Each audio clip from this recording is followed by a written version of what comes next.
Hello everyone, my name is Shelby Mayberry, and today I will be discussing the importance of play in early childhood. I will be explaining the different types of play, the benefits of play, and play recommendations, and lastly I will end with my resources.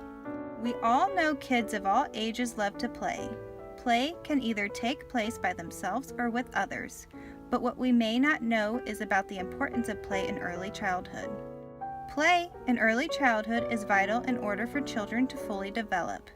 Play helps children learn roles and what to expect in a variety of different settings.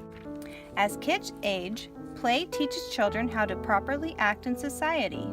Now let's break down the different types of play children acquire as they age.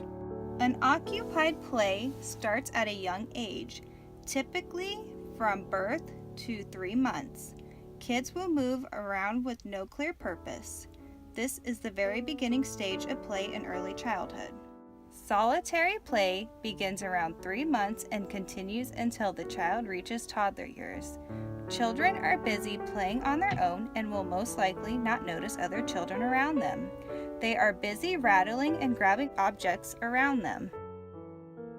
Onlooker play happens during a child's toddler years. During this stage of play, children are learning to relate to their peers and are learning how to use language. Because of this, children often spend a lot of time observing other children play and will not make an effort to join in on their play. Parallel play. This play takes place between ages 18 months and 2 years. Children at this stage will begin to play next to each other, but will not interact with each other. During parallel play, children learn the idea of property rights. For example, they will begin to say mine very often. Associative play begins between the ages of 3 and 4.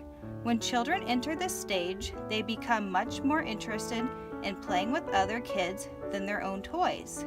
This type of play helps children learn the do's and don'ts of getting along with others. Associative play helps children learn to share and problem solve and how to get along with their peers. Social play begins around age 3. In this type of play, children begin to interact with their peers in play settings. They begin to share their toys and ideas. They begin to use moral reasoning in their play as well. Physical play is when children run, jump, and play physical games such as tag and hide and seek. Physical play is vital for exercise and muscle strength. During this type of play, children learn to take turns and accept victory and defeat. Constructive play begins in infancy and matures as the child ages. Constructive play is all about creating. Some examples of constructive play are drawing or building blocks. This type of play allows children to explore objects and discover patterns. Children begin to discover how things do and do not work. During this type of play, children begin to gain confidence when they manipulate objects, leading them to become good at creating new ideas. In expressive play, it helps children learn how to express their feelings. A few examples of expressive play a child may participate in are paints, crayons, markers, colored pencils, clay and water and sponges to express themselves through art. Fantasy play permits children to create and think in a variety of ways. Children like to assume adult roles to stretch their imagination. This type of play is beneficial for children as they use new words to express their ideas during role play.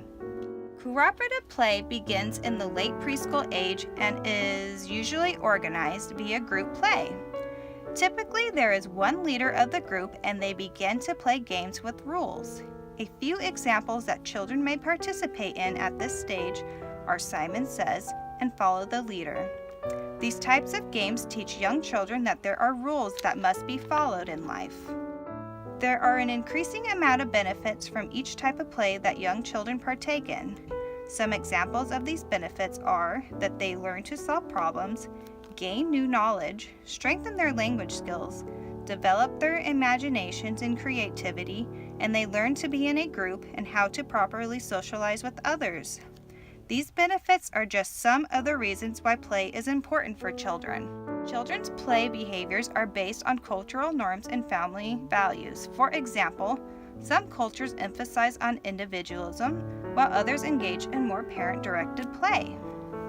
To help provide advice to families with different backgrounds, health professionals from the American Academy of Pediatrics recommends allowing 1 hour a day of unstructured free play, limiting children's media time to 1 to 2 hours a day, no media usage for children under age 2, establishing screen-free zones, and limiting background media. Allowing children to play daily is vital for a healthy development and can benefit children greatly. I hope that you have enjoyed my presentation on the importance of play. Thank you for watching.